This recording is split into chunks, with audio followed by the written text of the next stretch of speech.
Injury থেকে সেরে উঠেছেন, ফিরছেন জাতীয় দলের অ্যাসাইনমেন্টে। এরপর আবারও পাকিস্তানে যাবেন ফিজ। শীঘ্রই মাঠে নামবেন লাহোর কালান্দার্সের হয়ে। কালান্দার্সের শেষ 4 স্বপ্ন বাঁচিয়ে রাখতে ফিজকে নিয়ে এবার শক্তিশালী একাদশ গড়ছে লাহোর। কারা থাকবেন সম্ভাব্য সেই একাদশে তা নিয়ে থাকছে প্রতিবেদন।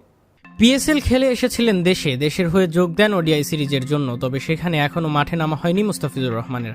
আঙ্গুলের ইনজুরির জন্য শুরুর 2 ম্যাচে একাদশের বাইরে থাকেন ফিজ, তবে তাতে তেমন একটা ভুগতে হয়নি বাংলাদেশকে। শরীফুল নাহিদরা ভালোভাবেই সামলেছেন দেশের পেস বোলিং ডিপার্টমেন্ট। তবে শেষ ওডিআই ম্যাচে এবার মাঠে নামার সম্ভাবনা আছে ফিজের। এরপর আবারও ফিজ চলে যাবেন পাকিস্তানে। পিএসএল অসমাপ্ত ম্যাচগুলোর মাঠে নামবেন ফিজ। এবার চ্যালেঞ্জ লাহোরকে শেষ 4-এ নিয়ে যাওয়ার।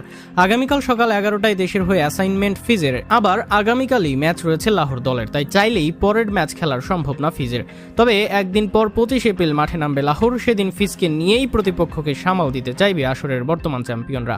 পেশোয়ারের বিপক্ষে যেই ম্যাচে দিতে চাইবে শক্তিশালী একাদশও।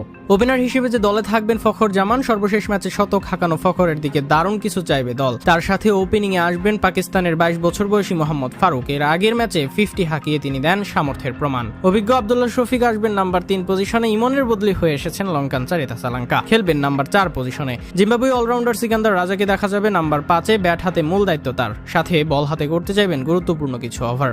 উইকেট কিপার ব্যাটসম্যান হিসেবে হাসিবুল্লাহ খান আসবেন নাম্বার 6 পজিশনে। Aussie pace bowling allrounder Daniel স্যামসকে দেখা যাবে নাম্বার 7-এ।